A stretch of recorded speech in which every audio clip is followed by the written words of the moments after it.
Richard Howard, Labour MEP for the East of England. What's your reaction to this judgment from the European Court of Human Rights?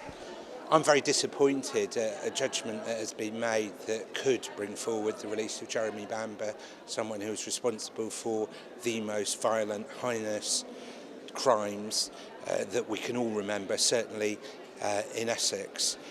And the idea that when the Labour government changed the law to make whole life tariffs permissible, that this should be overturned is something I just do not accept.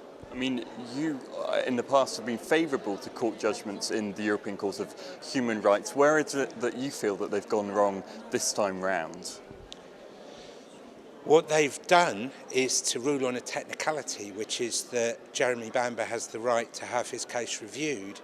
But the important thing we should understand is that doesn't mean he's got the right to be released. And the judges specifically deferred from talking about anything to do with the merits of his case.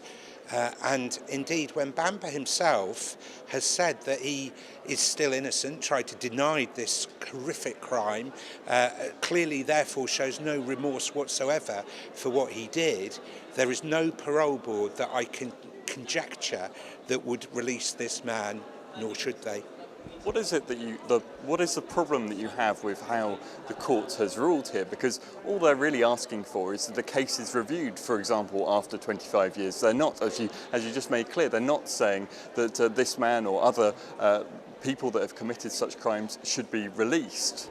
I think a lot of people sitting at home today will think that the human rights judgment has somehow gone in favour of someone who's a mass murderer of his own family in the most thirsty and heinous of crimes, and they will find it difficult to distinguish between a judgment which is about process and a judgment which is about the man.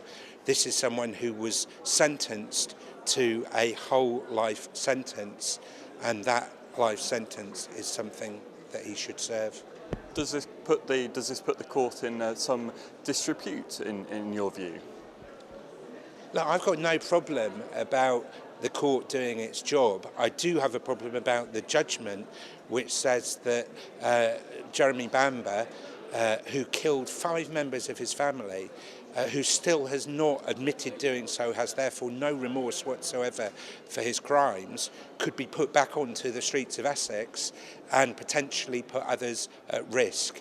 And whilst it's important to study the judgment today, the judges themselves say that there is no imminent prospect of his release, and I say, nor should there be. What do you think the implications of this will be, not just in this case, but in future sentencing, in future cases? Well, it was the Labour government that specifically introduced the whole life tariff. It's important to study this judgment, but if we're talking about life sentences, the life sentences that I worry about are those members of the Bamber family surviving who lost their loved ones and will never in their lifetimes be able to forget it. And that's why in this instance it was right for the Labour government to say life means life. The court doesn't take issue with that. Life can still mean life, as long as there's a review after, for example, 25 years, as long as there's some kind of process that people could be considered at some point for release. What's wrong with that? I don't have a problem about reviewing a case. I do have a problem if the British courts are not able to rule that there is a whole life tariff. And in these instances of the most ruthless, horrific, heinous crimes, issues of public safety surely must come first. And in the Jeremy Bamber case, that means life must mean life. Just finally, is there any risk that Jeremy Bamber could now be released? Realistically, do you think, given this judgment, is anything actually going to change? Well, it was the Labour government that specifically brought in the whole life tariff and got rid of the old system where ministers were forced to review these cases. And I very much hope that the new government will not turn back, will read this judgment, study it, fine. But there must be horrific mass murders by very, very dangerous people in our society where life must mean life. And for Jeremy Bamber and his family in Essex, this is one such case.